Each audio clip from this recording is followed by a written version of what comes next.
Welcome to Lyve Talks, a podcast by Lyve, a tech and logistics company headquartered in Abu Dhabi. On Lyve Talks, we tackle fintech, logistics, business, and best practices in the workplace. I'm Karim Bakhache, the VP of Strategy at Lyve Global, and I will be your host.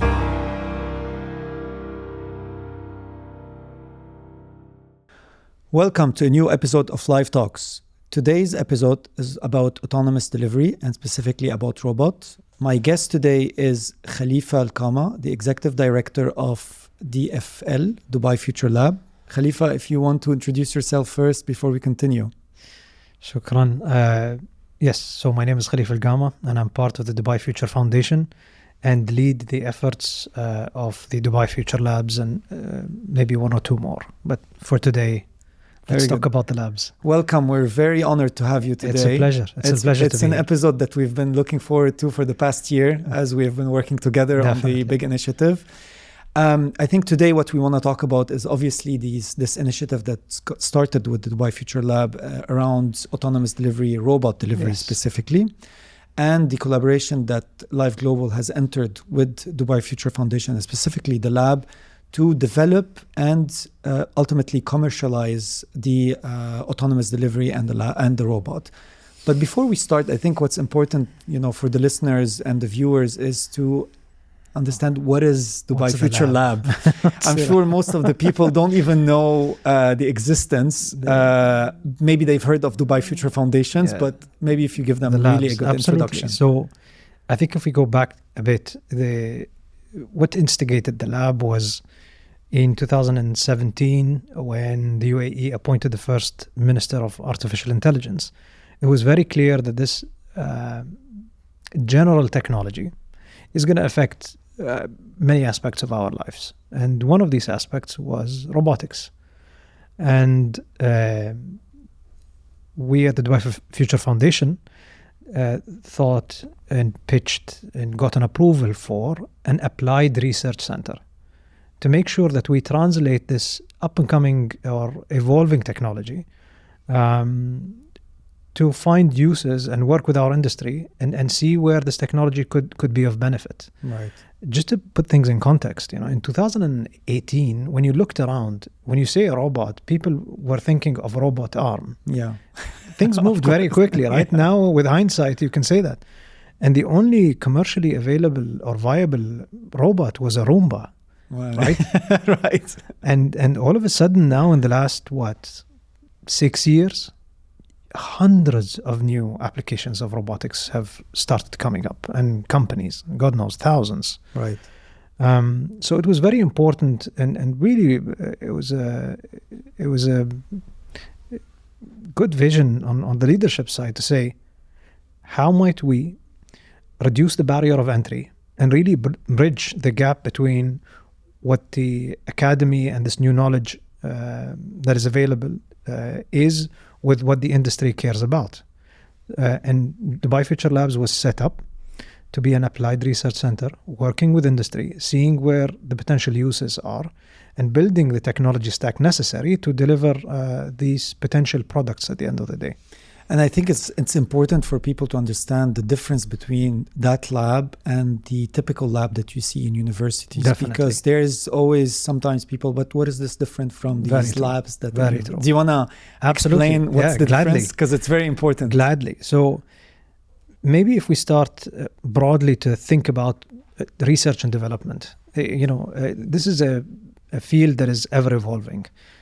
But you can put it down into really three main buckets. The first bucket, you'd say, it's the exploration. So how can I get knowledge that is novel, nobody has seen, and then how do I take it to the second bucket, which is how do I develop it now in a way that is very useful? And then the third bucket to say, how can I deploy it in meaningful ways? And now if we talk about universities, you'd see them much more fit and attuned to novelty. Correct. Bringing up really novel ideas, new ideas, thinking at blue sky. An applied research center sits anywhere between the development and the deployment. How can I now take that novel knowledge and translate it into ways that could be very useful for society or the economy. Great. Yes, exactly. Yeah. And that's important to understand as you work very closely, and that's the big difference, is you work really closely with the industry, Yes. with businesses to try to see how robotics can advance a business case. Very so you true. look at a case and you're like, okay, now that I have a business case, I want to understand how I can solve it with robotics. Good. Can you give some ideas of some of the initiatives, obviously the ones that you can share about that, have been worked out at the lab? Maybe we can talk about the one that... Yeah, we'll talk about this one first, but I just want to Generally? generally, So, I think when the lab was opened, it was important to really listen to what the industry cares about. And I can tell you that 80% of the requests we got through the door were for movement or mobility. Right. Mobility of goods, mobility of people. Right. Up in the air with drones or down on the ground with these UGVs, and sometimes even at the sea. Right. And what was fascinating and a learning curve for us is we usually expect and allow the engineers, as an example, to kind of prototype and test things out in the lab. What we've learned with you and with other clients, like in logistics overall, in closed warehouses, it is also very important to allow the end user to be a co-founder and a designer of the end product. Right. Because even the end user might have an expectation or a vision of what they would want, but until they interact with this new technology, they start formulating an even better outcome. And the interaction has to allow that to happen. Right. Where you do a proof of concept or a minimum viable product, and you have to expect that things will evolve from a business case and from a technical case to move the product even further. So looking at the end users as co-creators and collaborators in the work of a lab is essential to come up with an outcome that is useful for everyone. Absolutely, absolutely. So let's talk about robot delivery. How did you come to that initiatives? And, we'll talk a bit about our collaborations also, of course. Again, with hindsight, it's easy to say, but it was relatively new to think that I am going to build a robot that could mingle around people and be collaborative and exist. But AI allowed that to happen in the last maybe 5-6 years. So we thought, since nothing is concretely out there and there is no big player, that also is a signal that there is room for you to make a dent or change how that industry looks like and contribute to it. So, and this is where we thought, let's try to build a version that is for us. And it really came because we went to the US and we were walking in the pedestrian streets in California, and we knew they had these systems out there, but their streets were different. Yeah. Right? The curb was different. Yeah, of course. Everything was different. And for roboticists, that's substantial. That's not a very small tweak that you'd make and say, here you go, use it.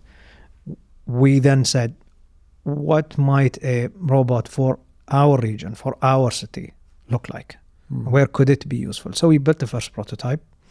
And after we got the confidence of, okay, we can get the basics of this model to work, who would we partner up with? And that was very crucial. And we were very lucky to, stumble upon Lyve, have a beginning dialogue with your founders, and have seen the enthusiasm that you guys have carried to say, yeah, the future should be different.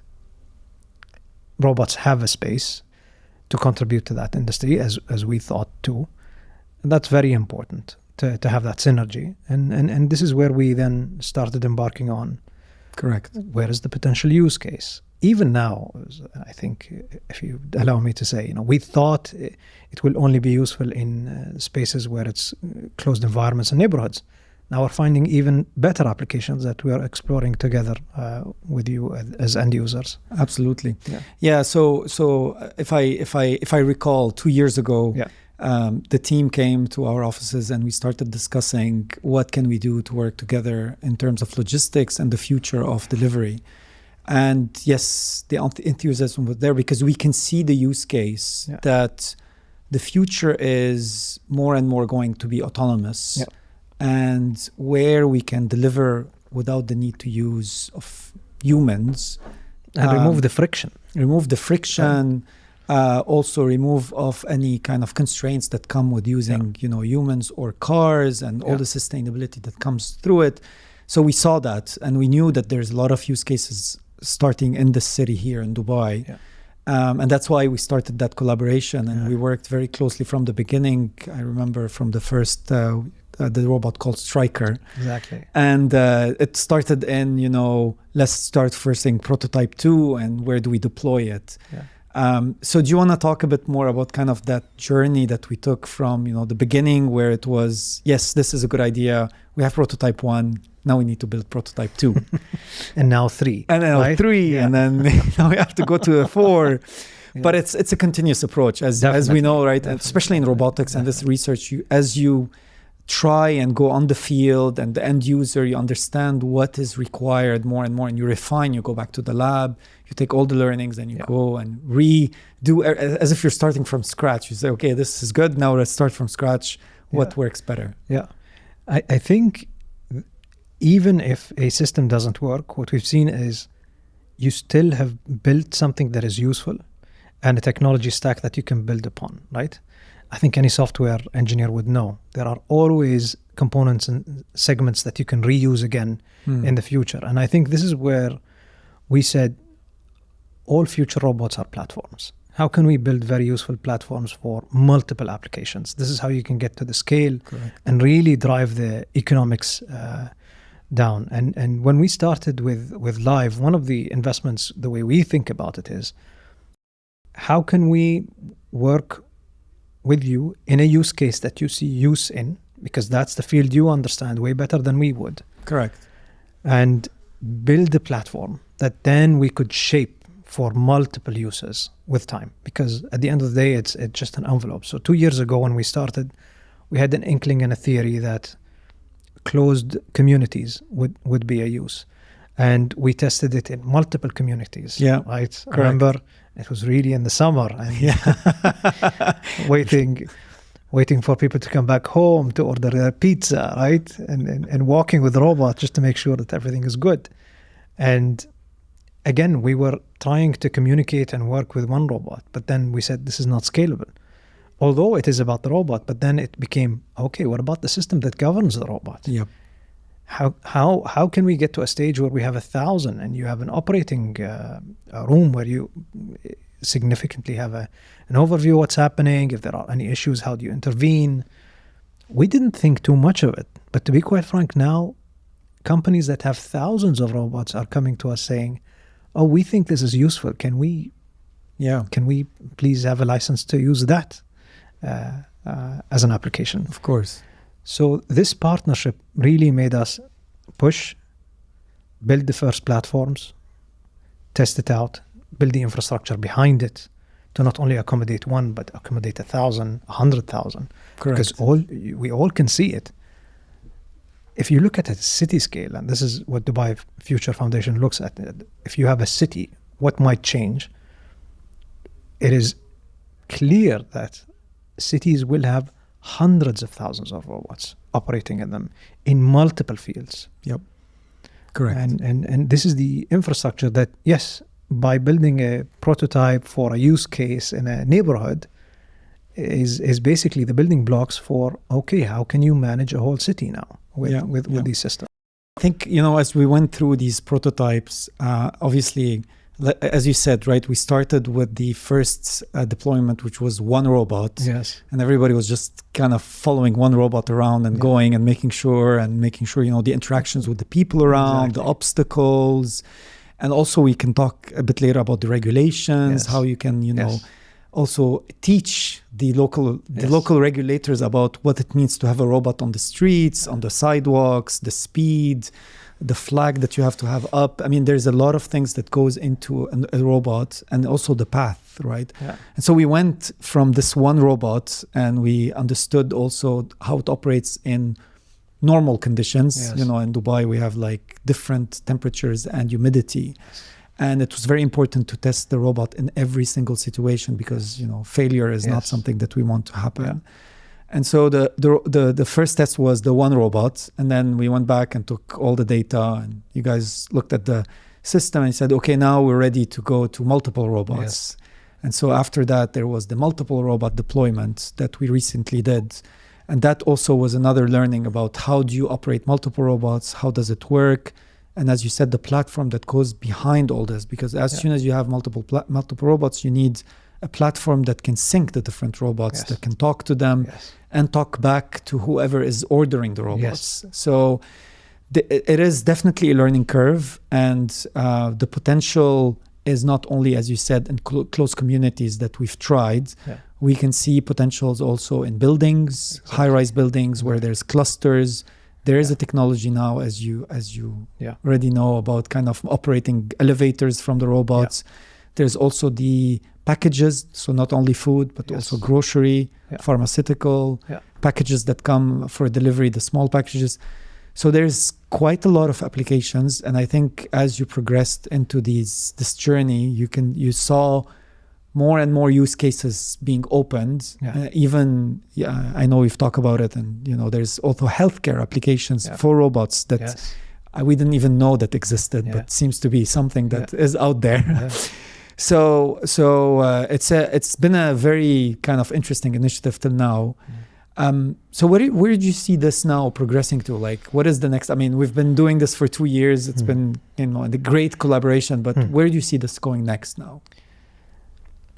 I think it's inevitable. All cities will have to put the infrastructure necessary to alleviate the friction points by using such technologies. Correct. It's as natural as if I tell you now to send a message on a courier with your hand, you'd say, why? I have this thing in my phone where I text and things happen, right? In the background, autonomously. That's what happens. That autonomy is coming to the physical world. Yeah. And people have an expectation and want to see this autonomy happen. We have a partnership with the Japanese and a joint lab here in Dubai, and it's with the Moonshot project in Japan. Right. Again, has to do with robotics, cybernetic avatars. Very technical, universities. It's kind of really very close to where we said discovery and a little bit of development.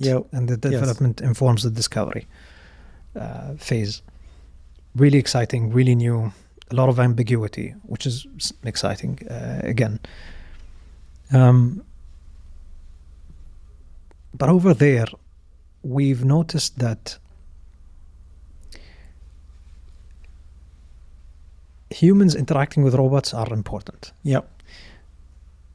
Then understanding what the human requires or wants or expects is also important. So we've released a survey of more than 1,000 people in Japan and in Dubai, in Tokyo and Osaka, and then in Dubai as cities, and looked at the results. It was not only surprising to us, it was surprising to the Japanese.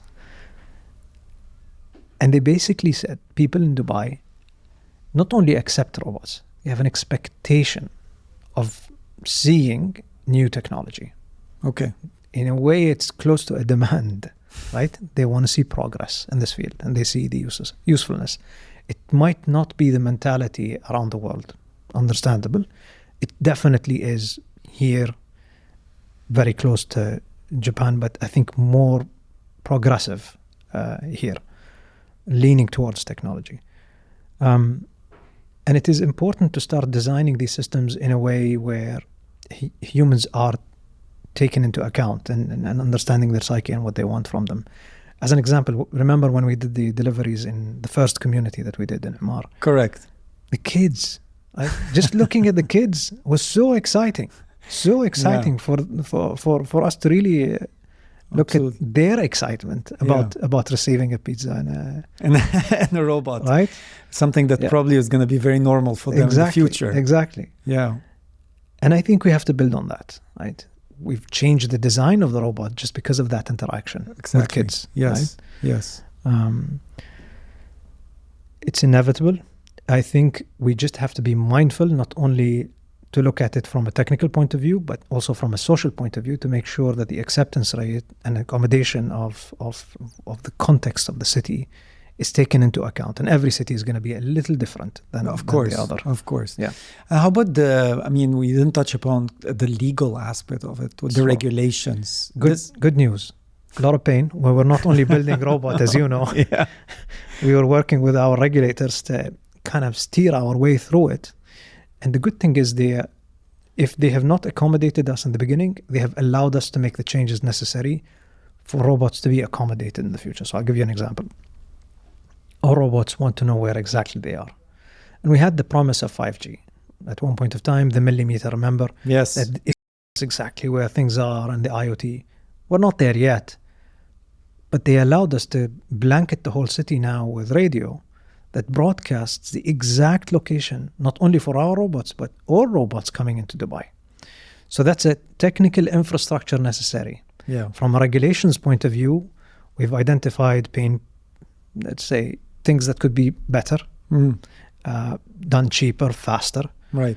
And we now are drawing a trajectory through what now the Dubai Future Foundation has worked with the economic department on, which is the sandbox, allowing a coordination space between multiple regulators to not just change, but test something for anywhere between 6 months and 2 years. And that informs the change. Because previously what you used to do is you say, but this doesn't work for me as a regulation. Correct. Well, you go back and forth and back and forth.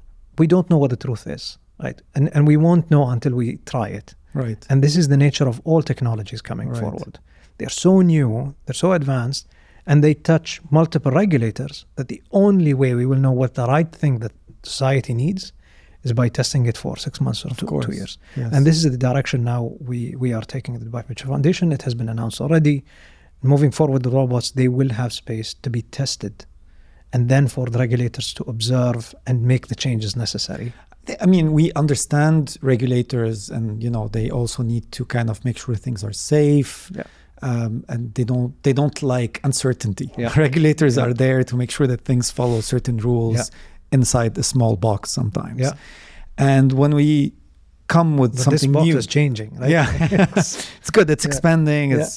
But I think when we came with something new, they just didn't know what to do. Right? They want to give you the chance to work on it, but in the same time, they're in the back of the mind. They're like, okay, but if the robot goes on the street, there's a car. What happens? There's this guy. The speed it can hit him. Yeah. So there's all these things going around in their minds. Yeah. And a good progression is to have a sandbox to test this, because as long as we don't test it, we don't know, right? And we've seen this in the US where they're testing autonomous drivers, they're testing robots, they've been testing for a long time. And you see it's even different from state to state and city and city. Certain cities are all into testing and they give all the chance for it. And some other cities are like, no, you cannot do it. And I think Dubai has taken that action of saying, let's do it, let's test it, let's see where it goes, and make sure that this is a successful initiative. Very true. Yeah. Good. Now, as we take this initiative forward, I think one of the important thing is, will this be commercialized now? I mean, what is because now we go back to what DFL is, right? At the end, what you said in the beginning is the Dubai Future Lab is there to test business cases that are applicable to industries. So what does it mean for after? Sure. What happens? At the end of the day, I think there is an urge to make sure that these technologies are useful. So how can they be useful in the context of a lab? They can be useful once they affect a business or society. And the only way they're going to do that is by being a private company. Correct. Taking that form. Right? Correct. They cannot be a lab. Correct. Or stay in the lab. And this is where partnerships like the ones we are building with Lyve and building with other potential partners for other projects is what we are drawing, responding to, and learning. How can we take that stack, de-risk it to a certain extent, and then either spin it off, or a joint venture is formed, or a licensing agreement is put in place to make sure that that effort that was put and that knowledge that was built is then translated into what we call usefulness, right? Of course. And it has to be sustainable. Sustainable not only from an environmental point of view, but from an economical point of view. Definitely, of course. And that's the only way to do it. So you're seeing the DF, like the Dubai Future Lab, is kind of like an incubator of these spin-offs or these licenses. Yes. And not only about just, doing something cool and then, saying, yeah, it's nice. It's really to commercialize these. And that's probably the next step that we are looking together. And so like, how do we now move this functional platform ecosystem of robots into the real commercial side and starting to having real businesses and customers to use it? It is a symbiotic relationship between an applied research lab and the private sector. For both of them to become better, I think, with time, right? The private sector knows what the market looks like. Sometimes with the new technologies don't have the wherewithal of the technology. They will have two routes. I would either acquire or merge, or let me chip in and try to develop something that would make sure that my future is more robust or more whole. And for any applied research lab, especially DFL, we would like to make sure that whatever is being stacked and developed is stacked and developed in a way that is meaningful and useful to a government or the private sector. So society or economy as a whole. Perfect. Yeah. Well, that's it for today. Thank you so much, Khalifa, for being our guest. It's a pleasure. It was a pleasure to have you. It's a pleasure. And thank you for our viewers and listeners. And until the next time, see you next time on the next episode of Lyve Talks.